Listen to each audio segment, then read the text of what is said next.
New on Curiosity Stream. Just because it hasn't been done before doesn't mean you can't. Watch Earth's greatest minds forge our path to a better tomorrow. It's engineering the future. And Jaws, Star Wars, The Godfather, E.T. The biggest movies have even bigger music. From King Kong to The Dark Knight. See how musicians scored Hollywood's greatest hits on great film composers' music of the movies. Watch now on Curiosity Stream. Annual plans are $20, just $1.67 a month. Visit curiositystream.com. This podcast is brought to you by the Washington State Department of Health. As we continue to listen, learn, and grow, we are amplifying Black voices and perspectives in an effort to start a new COVID-19 vaccine conversation. We're sharing stories intended to help us navigate this unprecedented time together and to co-create solutions in support of the Black community. Hear these stories at weconsiderwa.org. Hey, it's Miles. Thank you guys for listening to the Men's Room Daily Podcast. Have you heard our newest podcast? It's called The Greatest Story Never Told. Download it today on radio.com. Be sure to subscribe. New episodes are uploaded every Tuesday at noon. Unfortunately, what you're about to hear is real. The members of this radio program are simply not that bright, or what some people would call educated. They are merely stupid. They're not trying to offend anyone on purpose. And all have played doctors on TV. You have been warned and are cordially invited to join the party. This is the Men's Room. Forget it, man, and get with the countdown. Get with the countdown. Shake this square world and blast off for Kicksville. The trippers, the grasshoppers, the hip ones, all gathered in secrecy and flying high as a kite. This is the Men's Room with Miles and Thrill. You know what they say, shake your radio more than 3 times, and you're playing with it. You're listening to the Men's Room. And away we go. Welcome to season 16, episode number 3,395. Along with Steve the Thrill Hill, the Ted Smith, and Mike Hawk. And 2 are in the Men's Room. On tap today, there's a random question. Your guess is as good as mine. Categories: healthy living and your favorite delicious, tasty sandwiches. We will play Profile This, plus headlines, Men's Room Shot of the Day, fun with listener emails, and everyone's favorite TV time of 10. The clack. You're getting drunk. All right, here we go. Man loses a fantasy football bet, so he decides to hook up his Waffle House waitress instead. Meanwhile, a Topeka, Kansas man has the same name as a man wanted by police, so they punch him in the face and in the head. Hacker locks a web-connected chastity belt saying, "Your bacon torpedo belongs to me." Sex cult leader with harem of beautiful ladies goes to jail with plenty of penises to see. And a woman stumbled across a body while walking her dog. Oh, wait, that is not a body. That is all coming on today's very special episode of The Men's Room. And now, here's the question. Hola, bitches. Good day to you and yours. All right, some people are into self-harm. No judgment from me, but most people are not. And as such, we try to take precautions to avoid harm. That's why if you're, say, I don't know, on a tour of the Florida Everglades and it's gator feeding time, well, you let the professionals do it. And apparently, the professionals taste better. Case in point, 6 guests on a boat tour. They watched an alligator bite the hand off of their tour guide while he was feeding it. You see, he was showing them what it's like to feed a gator, and he showed what it's like to feed a gator. And it bit his hand off. Now, like I said, we tried to avoid getting hurt, but it doesn't always work. In Virginia, a teen went to a flea market and he bought an inert hand grenade from World War II. Now, the problem was that the grenade was inert, in name only. Turns out that the grenade was fully functional, which everyone discovered when it exploded and killed the teen. And then to those people who allow themselves a certain amount of exposure to danger because the adrenaline is the rush that they need, right? Stunt people, free climbers, I don't know, some people into BDSM. In fact, in the BDSM world, there's a penis chastity cage. It can be locked or unlocked via the internet. Well, to the surprise of no one, hackers have accessed the codes and are locking guys' junk in these cages, unless they pay a ransom. Good times. Good times. These are just some of the stories that we've come across. Stories that left us with many questions. Questions we'd like to ask you in the form of our random question, and this is how it works. You call us, we'll ask you a question that's complete random. And after you share your answer, we will share with you the news story that inspired said question. Be part of the big show, the Random Question. Call 206-421-ROCK. Like the Men's Room on Facebook. Follow us on Twitter and Instagram at Men's Room Live. And send those emails to the Men's Room at KISW.com. New on Curiosity Stream. Just because it hasn't been done before doesn't mean you can't. Watch Earth's greatest minds forge our path to a better tomorrow. It's engineering the future. And Jaws, Star Wars, The Godfather, E.T. The biggest movies have even bigger music, from King Kong to The Dark Knight. See how musicians scored Hollywood's greatest hits on great film composers' music of the movies. Watch now on Curiosity Stream. Annual plans are $20, just $1.67 a month. Visit curiositystream.com. This podcast is brought to you by the Washington State Department of Health. As we continue to listen, learn, and grow, we are amplifying Black voices and perspectives in an effort to start a new COVID-19 vaccine conversation. We're sharing stories intended to help us navigate this unprecedented time together and to co-create solutions in support of the Black community. Hear these stories at weconsiderwa.org. Bro, gnarly. What's up, Taylor? Dude, that nerd in his electric hybrid totally blew the light while texting his yuppie friends. That's so bogus, bro. Are you hurt? Yeah, like I can't move my hips, bro. I think I broke my pelvis, man. Dude, no way. Taylor, you need to drop a dime and talk with the lawyers at the Advocates Law Firm. No way, can't afford that, bro. Your crotch is broken, man, and they don't earn any money unless they win your case. Dude, no way. You get injured, the advocates get results. Contact them today at advocateslaw.com. The shenanigans continue. This is the Men's Room with Miles and Thrill. 99.9 KISW. Oh, the show's and away we go. Welcome to season 16, episode number 3,395. What a large and in charge program we have for you today. Guaranteed future repeat. Working all weekend for this. Guaranteed. Wow. Bless you, Mike. Jeez, wow. Spreading the COVID already. Brand new year, now we're all going to get disease together. Wow, easy, fella. You know why I know this is a brand new future repeat? Why is it a brand new future repeat? I guarantee you. Because of Martin Luther King Day and President's Day coming up. Oh, that's right. They're both Mondays. We need to fill it with a Monday show. We got to kick ass on this one. You're right, we do. The pressure's on because we're taking those days off. Now that you say it, I'm going to put some effort into this. Still might take the Monday after the Super Bowl off. We don't know yet. It depends on some situational things. You know, we should take off every Monday. It'd be great. You know what, Ted? You're right. Was that not the shortest weekend ever? Well, if we took off every Monday, then we'd just start hating Tuesday. But people already hate Tuesday. No, I wouldn't, because it'd be like, dude, we only have a 4-day work week. But you still hate Tuesday. You hate the one that's first, right? Yeah. No. So like, I hate Monday. It's like, you only hate Monday because Monday's your first day back. If Tuesday's your first day back, then everyone hates Tuesday. You get a 3-day weekend. It's supposed to be a 3-day weekend this weekend. You know what day everyone's going to hate next week? Mm-hmm. Tuesday. Maybe we shouldn't take those Mondays off then, Mike. All right, we will keep working. Right, we will keep working Mondays. Since that sucks so bad. See how quickly we do business? Yeah, let's take it off. You know what? You make a good point. Let's keep working them. I think this is the first time we've ever taken off Martin Luther King Day. I believe so. Normally we would work it, yeah. I'm right, normally we work it and try to move that day somewhere else. Yeah, like maybe when the weather's nice or something like that. That's generally the plan. Same with President's Day, you know what I mean? Same with our birthday. Now we're like, this that. year, no, hell no. Celebrating the King this year. Woo! And the presidents. Which ones? Washington and Lincoln, right? Now I'm going to celebrate, originally it was Washington and Lincoln because their birthdays were close. Right. So they put them together. But now it's all the presidents. It's not. It was for Washington and Lincoln. Ted, you're a historian. You celebrate a different president every year, right? I do. And last year was Grover Cleveland. Cleveland, Do you have a president this year that you're focusing on? Tell me it's Polk. Tell me it's James Polk. I thought you said Polk. Andrew Jackson is the most interesting. I don't know if he's the most interesting. So my son had to do a report on former President Andrew Jackson. And other than being on the $20 bill, honestly, didn't know much about the guy. The only thing I really gleaned, and there's some interesting stuff. But the one thing that we all found very funny as we're helping him with the research is when Andrew Jackson died at his funeral, they brought his pet parrot. Okay, so he had a pet parrot, lived with him wherever he lived. And they brought it to the funeral because they thought it would add some levity. They then had to remove the parrot from the funeral because the only thing the parrot did through the entirety of it was swear and cuss its face off because apparently Andrew Jackson had quite a mouth. Well, but your son didn't know that. He didn't understand why they had to remove the parrot. It's because of its language. And he said, well, why would the parrot cuss? I said, look, parrots mimic what they hear the owner say. So this president that you're researching, he had a mouth like that.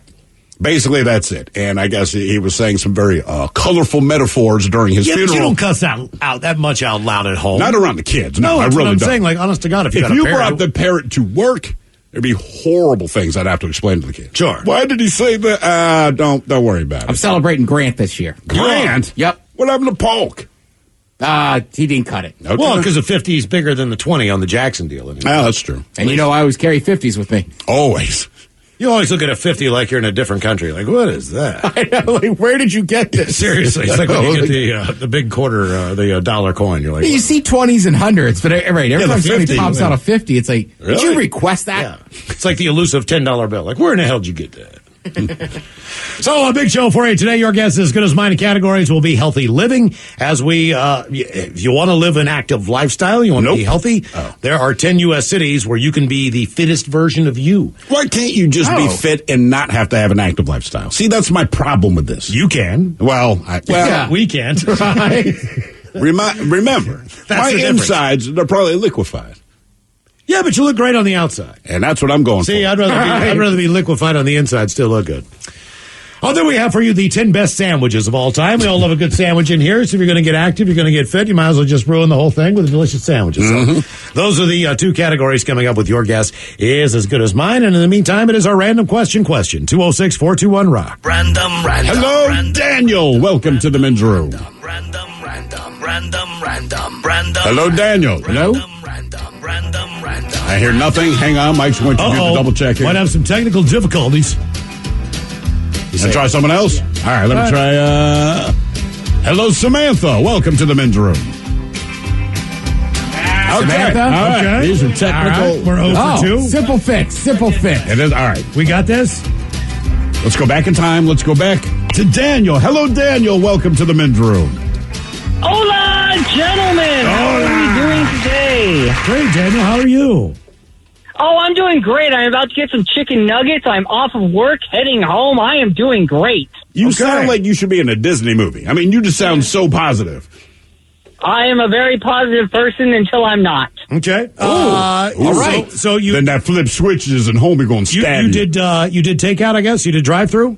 Yes, I am going through the drive-thru. And what establishment are you going to? McDonald's. I'm getting some chicken nuggets. Okay, well, I'm going to ask you that standard question. Wait, how many? What size are you getting? Just the 10-piece. Okay. All right. What else do you get at McDonald's? I want to get your standard order, Daniel, for the most part. Let's start with breakfast. I am getting my standard order. Okay. Well, let's start with breakfast. You get there before 10:30. What are you getting on the McDonald's breakfast menu? I'm getting the 2 burritos with the 2 sausage burritos with the orange juice and the hash brown. I've never gotten the breakfast burrito at McDonald's. I have. They're good. I like them. I try to get things that are easy to handle because I drive for a living, and sometimes I'll eat half of it and then take it on the road with me while I'm making deliveries and stuff like that. Are there any times you've been at the drive-thru and you thought to yourself, man, I want to order blank, but because I drive, I just can't? All the time. Sometimes I want to get sauces, but since I'm going home, I can't get any of the sauces and do dipping and stuff like that. Well, why not? You're going home. I mean, like, look, if something goes wrong, but you're going home, like, to me, if I'm going to work, I'll avoid the sauce. So I'm show up at work saucy. If I'm going home, bring it on, man. I'll tell you what I'm going to do. Well, that's because my home is about an hour away right now. Okay. All right. I think I got a bit of a commute. This year's going to be the year when I go to fast food places, I'm going to order things that I normally do not. Like what? Well, for an example, there's a reason I've never don't order I've never these gotten things. a breakfast burrito before. Okay, that's safe. I've never gotten a McGriddle in the morning. The stuff that's like, where but say it's like the lunch menu. Toast. Like that stuff, that's fine. Okay. But now it's the lunch menu, your standard McDonald's fare. What are you going to order that you would not normally order? Things that I never would, like maybe a regular hamburger. Nah, you go with the stuff you always get because then you know it's good. I'm just willing to change it up a little bit. Taco Bell would be a great place to What try do you this usually stuff. get when you go to McDonald's? What do I get? I get a Big Mac, fries, and a Coke. All right. So how about you? You said you get a 10-piece chicken nugget. What else do you get? I get a medium fry and a medium root beer, no ice. Because ice only means that you get half of your drink, whereas if you get no ice, then you get all the drink. I respect that, man. I'm right there with you, man. Respect the no ice move? Oh, yeah. Yeah. Large Sprite, no ice. I think it's already refrigerated. So I'm like, look, it's already always cold. get eaten first because, when fries go cold, they go bad. So you got to eat them fries first. All right, Daniel, let's say you're going to get crazy and you're going to get one item from, we'll say, within the dessert section of McDonald's. What are you getting? I'm going to get a McFlurry. I've never had a McFlurry. I don't think I've had a McFlurry. No. I don't even know what else they have for dessert. They have the sundae. They have the hot fudge sundae. They still have that? Yeah, they have either the cherry or the apple pie still is on the menu. I think they still have the apple pie. Well, admittedly, if I'm getting dessert, I'm going to Dairy Queen, and I'm getting their dipped cone, because I love getting their dipped cones, and then biting the top before it fully gets hard, and then sucking it out, and then eating the dipped cone and stuff like that. I'm very aroused right now. Yeah, you should write erotic fiction, Dave. What do you eat when it's not fast food? Like, what would be your go-to? Actually, I really like soups and stews when I'm at home, so I'll tend to defrost like a pound of beef, and then I'll cook that up and put some rice in, or some noodles, and then some chicken bouillon for the flavoring, and then just some frozen veggies, and it's a nice hearty meal. So you do a chicken beef soup? You know, I do, chicken as the broth flavoring, and then whatever meat products I have at the time. Okay, so all right. I'm not picky. Be choosy with your words, because you said I'll put some rice in, which rice in itself is a poison, but I understood that you will make rice and then include that in your recipe. Just saying, for future. If you say, hey, what's in your soup? I put some rice in. Like, nope. You got a standard order? Sometimes I'll do the double cheeseburger meal instead of the Big Mac. Yeah, the only thing for sure at McDonald's, like if I get breakfast, it's always going to be a sausage McMuffin with egg. That's fantastic. Hash brown and a coffee. I always get 2 hash browns. Do you? Yeah, sometimes a small orange juice. All right. Depends on how hungover. That's wild. Steve, 2 cheeseburgers? Every time. Every time. Yeah, Mike, that's solid. You got a standard McDonald's order? Been a long time since I went. I think, 2 McDoubles is mine. Yeah. 2 McDoubles and fries. Yeah. All right. I think it was Sinbad years ago, right? Nita said, man, the people that annoy me the most in the world are the people that stand in line at McDonald's, and when they finally get to the register, they don't know what they want. Like the menu's been the same for 247 years. Have we heard anything about Sinbad and his health? Oh, his health? I don't know. I haven't heard anything. I mean, last time I heard, then I'm guessing he's still alive. Well, the reason we asked, what did you get at McDonald's? Because Daniel there was going to get some nuggets. Police in Washington Township, Pennsylvania, they got a call last week about people getting harassed at a McDonald's. Do you guys have any idea who was harassing people at the McDonald's in Washington Township, Pennsylvania? The Burger King. Gritty. A flock of angry chickens. Huh. When cops got there, guess. they found 3 chickens chasing cars, pecking at tires, and harassing the people who wanted to eat there. They scooped up the chickens. They did eventually track down their owner to return them. No charges were filed. Another McDonald's story for you because it is the weekend. A 34-year-old man named Esteban Gonzalez. He lives in Albuquerque, New Mexico. He went through a McDonald's drive-thru where they messed up his order by leaving out a hamburger. All right. Okay. That's significant. So he did the logical thing. He pulled a gun on the woman working at the drive-thru.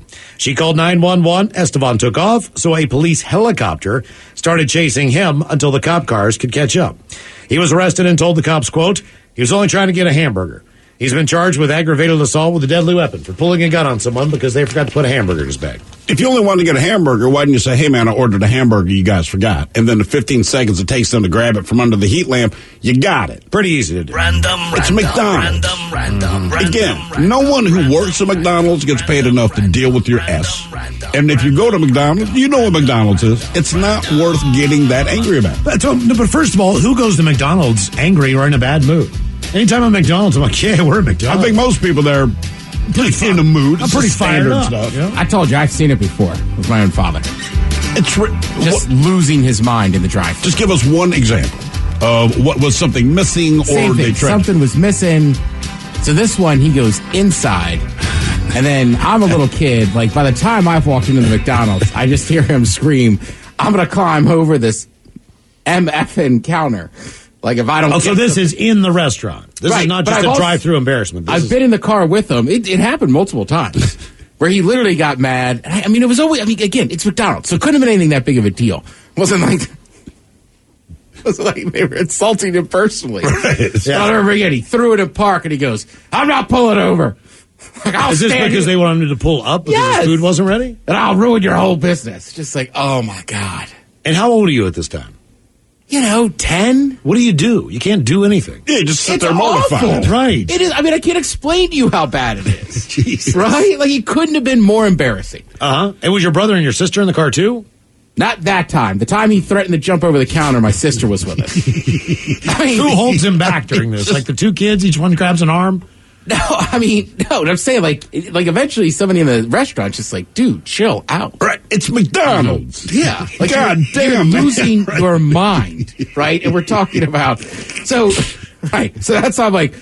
Look, I like McDonald's. I think he liked McDonald's. But people show up there in bad moods. They really do. I'm always very happy when I go to a McDonald's location. Sure. I'm indifferent. It's McDonald's. More of the random question on the way. 206-421-ROCK. New on Curiosity Stream. Just because it hasn't been done before doesn't mean you can't. Watch Earth's greatest minds forge our path to a better tomorrow. It's engineering the future. And Jaws, Star Wars, The Godfather, E.T. The biggest movies have even bigger music, from King Kong to The Dark Knight. See how musicians scored Hollywood's greatest hits on great film composers' music of the movies. Watch now on Curiosity Stream. Annual plans are $20, just $1.67 a month. Visit curiositystream.com. This podcast is brought to you by the Washington State Department of Health. As we continue to listen, learn, and grow, we are amplifying Black voices and perspectives in an effort to start a new COVID-19 vaccine conversation. We're sharing stories intended to help us navigate this unprecedented time together and to co-create solutions in support of the Black community. Hear these stories at weconsiderwa.org. Hey, all of it, thank you so much for listening to the Men's Room Podcast. And thanks to our pals at the Advocates Law Firm for being great partners. Yes, even you, creepy Kyle. Seriously, though, if you'd been injured as a result of somebody else in your car, on your bike, walking across the street, talk to our friends at the Advocates Law Firm and let them help you out. Yeah, they're the best injury lawyers around, and they want to make sure that you're not taken advantage of. Plus, your first consultation is free. It's simple. You get injured, the advocates get results. Contact them today at advocateslaw.com. The Men's Room is in progress. 99.9 KISW and KISW HD1 Seattle. Your business needs to get the word out about you, your operating hours, all those things. Takeout, delivery, when you're working, when you're not. Head to KISW.com. We're open Seattle. Put your information in there so people can get updated. Basically, when you go there, you can say, hey, look, man, I live in Monroe. What's close to me? And it'll show you the restaurants that are open, the businesses that are still doing stuff. And you can update that list if you personally own a business. So just head to KISW.com and support your local businesses if you can, man. Get out to eat a couple times a week. Get some takeout. Do as much as you can, man, because we're still going through this thing. And although they're saying that phase 2 could possibly happen soon or whatever the deal is, it's going to take a long time for a lot of these places to be able to come back and get on their feet and everything else. I know if you know anything about the neighborhoods that we live in, there's a lot of just iconic places that have had to close down, places that I wish were still open. Yep. They're not going to be after all this, but maybe they can if you still get there and support them. KISW.com. We're open Seattle. All right, it is our random question 206-421-ROCK. Random. Hello, Samantha. Welcome to the Men's Room. Hello, guys. Hola. Samantha, welcome to the random question. How are you? I'm doing well. How are you guys doing? We're doing great. I think this is a question that you as a listener could actually probably answer. Okay. Samantha, what award did you win while you were growing up? Everybody gets something, it seems like. It seems like the only time you really win anything or get acknowledged is between the ages of, say, like 6 and maybe 18 years old. See, that's why they should not do the participation thing, because it's like, look, even if to get an award, you had to earn it. And it will not happen again unless you win a Grammy or an Oscar, because the rest of your life, it's your reward is your paycheck. You get a kindergarten graduation, then you started out from there, basically. You know. So, what did you win? Did you ever win any kind of award from school, anything like that, athletically or? No, not athletically. I have the ability to walk like a 2-year-old on stilts, but I actually won a place in the Washington State Thespian program. It's for acting, and I was actually me and my scene partner were actually the first two in my school's history to do this. That's what I'm talking about. That's awesome.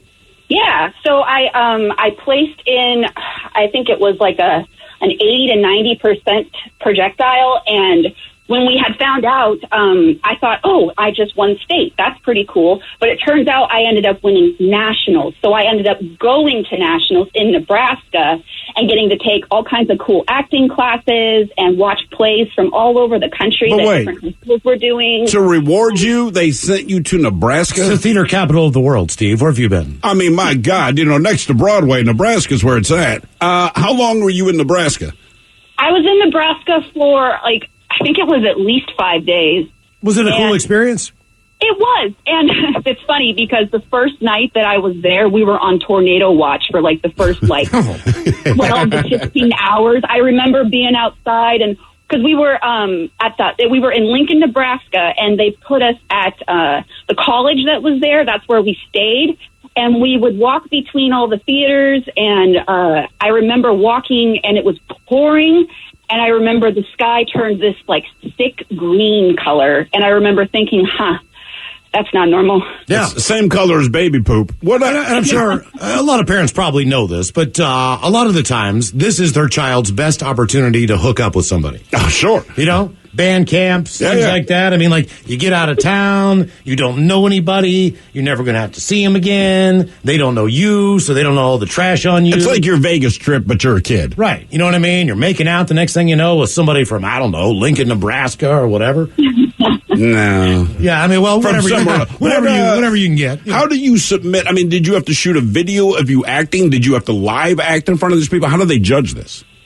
So me and my scene partner did a scene from The Crucible, and I was Abigail and he was John Proctor, and we did this like heated scene that was like an exchange between them because they're having an affair. And so we did the scene at State, which was, I don't remember what city we were in. I think it might have been Seattle. But we did that, and we got rated so high that we got to go on to another set of judges, and they rated us so high that we got to go to nationals. Damn. And then we performed the scene in nationals. Let me ask you this. When you talk about The Crucible, now, if you were ever to watch that, do you remember a lot of your lines? No. Okay. Because I can remember some of the lines from some of my theater stuff, but it's just basic old classic stuff where that dialogue doesn't necessarily change. Right. So when it's ever on television, it's basically the same old movie or the same old script. It's the same stuff. So when I played Jacob Marley in A Christmas Carol, that role's never changed. You know what I mean? I come in with, man, and I'll tell you what, when they did this thing right, okay, so I'm in 8th grade, 9th grade, something like that. The props necessarily weren't the greatest in the world back then. Of course. You couldn't just get on Amazon and buy stuff. You couldn't get costumes. Somebody had to make costumes. Somebody had to paint the set and everything. And the chains that Jacob Marley used had to be big. So I'm talking... The chains that I wore were like some of these big gauge chains. But the real chains? The real chains. You wore real chains? Oh, sure. How much did that weigh? It weighed like 30 pounds. It was so hard to make them rattle and jingle because they were so thick. Right. You really had to you had to really step loud and just to make them go crank. I did get the chance to play Paul Bunyan in 3rd grade. I was selected, not because of my acting chops. I was the tallest kid in class. Okay. I mean, that's how it went down. Teachers I won you're playing Paul Bunyan because you're tall. I won the Paul Bunyan Award in Boy Scouts there, Mike. What is that for? That's for being able to chop down and quarter your own tree. I did win. Nice. This is true. I finished 2nd place, Baltimore Citywide history research paper. Okay. My parents were very, very proud of me because scholastically I was not the best. Maybe ran into a little trouble in high school. The irony, and I never had the heart to tell them this, but it was something that the city did every year. I was friends with a kid a grade ahead of me. So he had done the paper, and me refusing to do homework or research or any of that kind of crap. He just gave me his paper, and all I did was rewrite it with better English because he was kind of stupid. But he did all the research. I literally just rewrote exactly what he had. This thing got submitted, not by my choice, but the history teacher submitted it, and I ended up winning this award. So I'm like, I plagiarized this whole thing from an idiot. But I got a trophy. Mm-hmm. My parents were so proud. Do they still have it? I have no idea. I mean, I didn't even care at the time because I didn't want to have to do anything with school in the first place. I can't believe you got an academic. This history, I know. My parents. In fact, when the school called my mother even said, as soon as they said, "Hey, this is whoever it is from your son's school," she was already pissed off because she assumed, rightfully, that I had done something wrong. Because typically that's why they called. Mm-hmm. But it wasn't that. She couldn't believe it. My mom was so happy. My dad was so happy, and I'm like, I don't have the heart to tell them this complete thing was plagiarized from Matt Clark. You'll remember him. I took his paper, rewrote it. Meanwhile, I won an award. He didn't. He did all the research. Oh, yeah. And believe it or not, as we go through these stories, we're trying to find some that have a bright spot to them and they're positive these days. And they're few and far between, depending on your news source or whatever. But here was actually one of those positive stories, all right? Through an essay contest put on by Petco, the major pet store, 13-year-old Sydney Hertzberg of Ferndale, Michigan, grabbed the hearts of many. She wrote about how the kitten she adopted had been a saving grace and her fur friend forever. Sydney loves cats. She volunteers actually at the Ferndale Cat Shelter and decided to enter a national essay contest to write about her experience with cats. I figured, okay, let's write a story. Maybe by some miraculous reason, we'll get in the top 5 or something, she said. Sydney said her essay was straight from the heart. She wrote about what she's going through personally and how her adopted kitten, Mr. Mittens, is helping her. She has a illness called POTS, P-O-T-S. Is that the kid or the cat? That is the daughter. That is the child. And so is some of the symptoms that come with the illness, dizziness, fatigue, and muscle aches. She said, my cat, Mr. Mittens, I got him when he was 4 ounces. He was just a week old. He was very, very small. He had to be bottle fed. And I really thought I was going to help save his life. But I didn't even know that he would actually save mine. When I got a call from Petco saying that we were in the running to win the prize, I just bawled on the phone. Sydney says she knows it's been a tough time for many people last year. She just figured that she would do the right thing. And after 2020, basically, she ended up winning the $50,000 essay award. Because of Mr. Mittens? Because of Mr. Mittens. And she donated 100% of the $50,000 that she got from her essay to the Ferndale Cat Shelter. The executive director says she couldn't believe it, saved the shelter to continue to be open and everything like that. But this 13-year-old kid wrote an essay, won $50,000, and donated to the shelter that she adopted her cat from. That's some pretty strong stuff. That's a great story. It's a wonderful story. It's a and then the cat got story. Run over by a car. No, I still kind of hate this girl. I hate this girl for 2 reasons. One, when you first started the story, my thought was, have I ever volunteered to do something that I thought would be beneficial? And I mean, like, in a moment, like, sure, I will help carry your groceries. But I mean, like, if I don't have to write an essay, I'm not going to write an essay. And she took it upon herself to write an essay just because she thought it'd be a positive thing to do. And again, that is a very positive thing. My brain cannot believe someone would do that. But then you won $50,000, and I'm thinking, awesome. And she gave 100% of it away.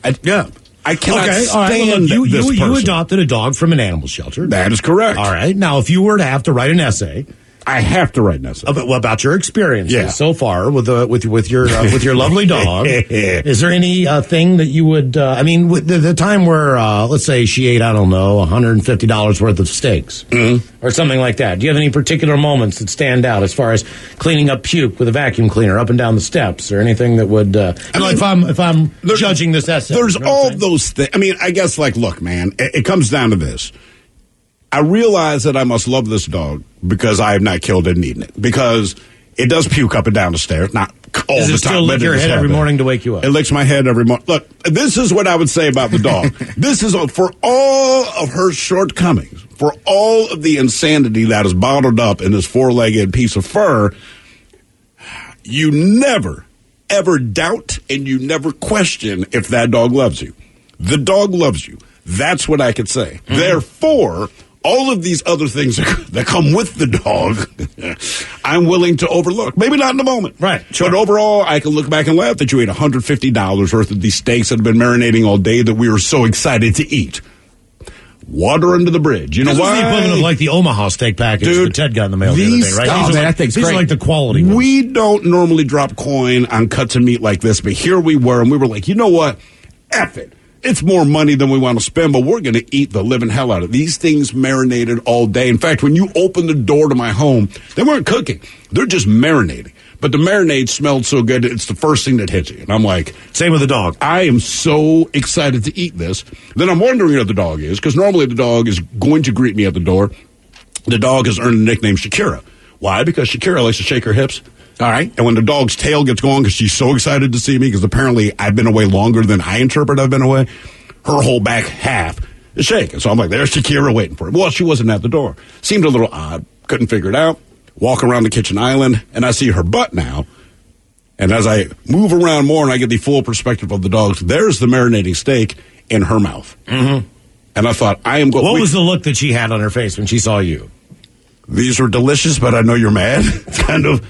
I know you're angry. I couldn't resist. And part of me, like, I understood they really smelled good, but they were not for you. And you just ate about $150 goddamn dollars. But now you're worried about what the second half of this the other part of the problem. Yeah, it's not just that you have eaten $150, but this is still my one. We got to figure out what the hell we're going to eat for dinner. I think we ended up eating like bowls of cereal, right? Because you're just like, But no, I got to wait about that's harsh, man. 4 or 5 hours.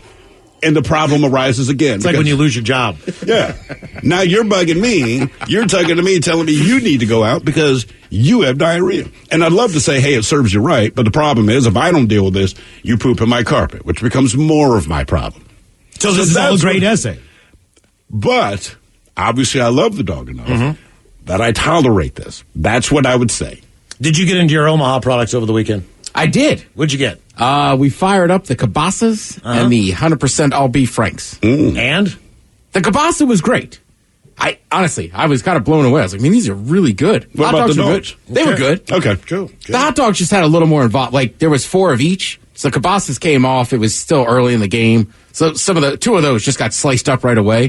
We were just kind of picking at them. Okay. Whereas the hot dog was involved with some caramelized onions. Some condiments. Yeah. But I still got those steaks in there. Sweet. Bring them over. My dog would love them. Hello, Dave. Welcome to the men's room.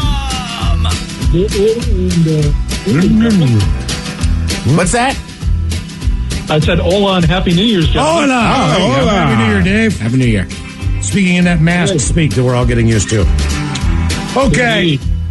All right, let's go with this one. Matt, what were you surprised that still works or worked all this time? What do you have that you can't believe is still a functioning thing? I'll give you a couple examples. I think my radio is from 1929 that I listen to about every night. I'm shocked that the damn thing works.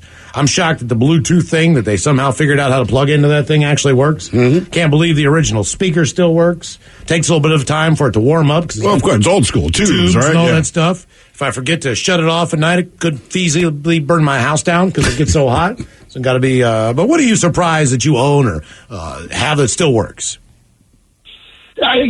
Works is maybe a stretch. I think fits is probably a better one, and it's clothes that I have from when I was in junior high. I grew up pretty fast, got pretty big, and then about like 9th grade or so, I plateaued. So got to about 6 feet tall, and I didn't gain really any height or any weight since then. So like literally stuff that, is back from the 90s, still this day is still I could technically get away with if my wife didn't absolutely hate all. I was going to ask if you're in a relationship because whether it fits or not, she's not going to let it fly. When did you graduate, Dave?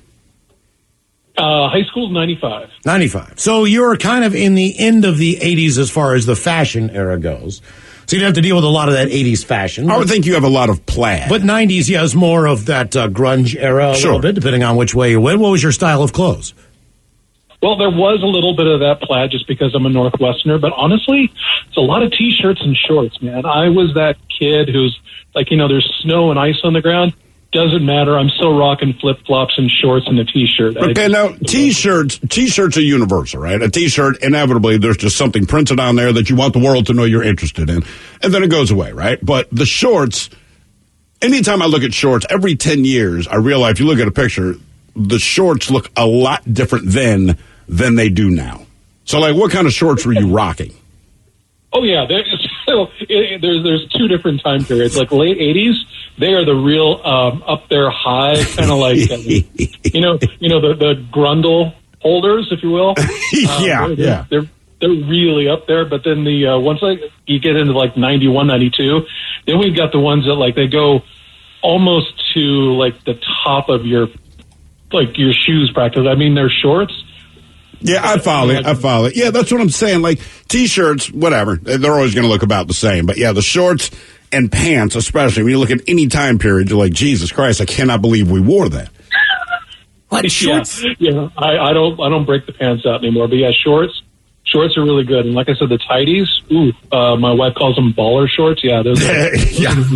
Okay. All right. But even shorts now, I was talking to somebody the other day, I was like, I didn't notice. When did basketball shorts, watch college basketball? Like, they're getting really short again. Are they? Oh, yeah. Because it's funny, you can watch NBA, college, whatever. They all look about the same. But then you watch same clips from the 70s and 80s, and you're like, dear God, man, my boxer briefs cover more than the shorts you're wearing on the basketball. The only difference is, as far as sports leagues are concerned, NBA just gets screwed on merch. I mean, comparatively speaking. What do you mean? Well, look, man, I can buy a hockey jersey. I can buy a football jersey. I can buy a baseball jersey. Buy hats and all that stuff. Well, basketball, you're only wearing a hat unless you're in a championship or you won a championship. So it's not the most popular item. As far as the jersey goes in basketball, most people don't go out and buy tank tops. Some do, not all the time. Depends on how you're built. There was a period where people did, but you're not right. buying the warm-ups. You're not buying the shorts. It's a tough sell. It's not that I don't have Sonic shirts from back in the day. But it's just the logo of the team. It's not like I'm not repping what they're putting on when they go out on the court, like the Lamar Jackson jersey I have, which is authentic and was game worn by him and signed. Yeah. No, it's close. But I think I'd rather wear a basketball jersey with a shirt underneath than the hockey sweaters are massive. That's my only problem with the hockey sweaters. Like, they look cool, but they look kind of uncomfortable. Like, you got to wear this all day, man. Kobe, you see a lot of Kobe jerseys, stuff like that. A lot of LeBron jerseys. But for the most part, outside of that little bubble, there's not a lot of people repping a lot of stuff. I think it's time of year, too. Right. You know what I mean? Like see it more now. Right. Maybe this if we were time in of LA, year, it'd be a little bit different. Right. I was going to say, you get to the summertime, you'll notice how many NBA jerseys there are out there. Right. I just can't get over that. Like, I got caught off guard with the short shorts. I was like, it must be happening in AAU and everything else. It's in college. The NBA guys are getting shorter, too. I think one of the things, as far as I am shocked that still operate. If you've ever seen a car that you had growing up, either your family had right. it was one of your cars. Either way, if it was one of your cars, it just seemed to break down all the time. And now it's on the road. It was always a pain in the ass. I saw an Oldsmobile Forenza. This is the car. I want to pull up so you can see it, all right? This is the car that my grandfather gave me after I wrecked another car. It was a great car for me. I loved it. From the moment I got it, 2 weeks later, the transmission fell out of it. So now, it's like now they're trying to come up with $700 to fix this thing and all these different things. But I liked the car. It was a nice car for me. It was basically a Chevy Cavalier. But it was the Oldsmobile version of the Cavalier. So the other day, I see one of these things parked in front of in the neighborhood. And I'm like, that's the same car. That's the same color. My mind is blown that this thing it still works. Yeah. And I looked inside, and it was like I just stepped back into time. I mean, I had sex in that car. I piled in as many friends as I could in that car to get to a baseball game. You're talking about your original one, not this random one. I was I had sex in that car. It was the exact same car, color-wise, interior-wise, same radio, same dashboard. I'm looking in there, and I'm like, I was so shocked that thing still was on the road. It just blew my freaking mind. But at least that's a car I would not be hideously embarrassed to be in. The ones that blow my mind are more like, look, one, I can't believe it didn't break down, but I can't believe that just because it runs, you still volunteer to be in it. The Dodge Omni being one of them. That's the ugliest car that was ever made. Chevy Citation. Oh, my God. Yeah, I've seen like maybe 2 of those in the last year, and I'm like... I just can't believe they're still out there. I really cannot believe that they're still functional. I can't, it's just one of those things where if you saw like, what was that the Yugo. Oh, God, yeah. I saw a Yugo, and it was in a car show. It was like, seriously, at a car show in the parking lot of a gas station. Because the Yugo, for a car show, it's like the ironic mustache. Nobody wants it, but it's interesting to see. Exactly. More of the Random Question on the way, 206-421-ROCK. This podcast is brought to you by the Washington State Department of Health. As we continue to listen, learn, and grow, we are amplifying Black voices and perspectives in an effort to start a new COVID-19 vaccine conversation. We're sharing stories intended to help us navigate this unprecedented time together and to co-create solutions in support of the Black community. Hear these stories at weconsiderwa.org. $20 million, $19 million, $6 million. These are all awards recovered for clients of Phillips Law Firm. To win big, you have to fight big. And Phillips Law has been fighting the too-big-to-fail insurance industry for decades. Not every case will have a multi-million-dollar outcome, but Phillips Law will fight just as hard to recover the outcome you deserve. If you or a loved one has been injured in a car accident or on the job, call or click today at 1-800-JUSTICE or visit justiceforyou.com.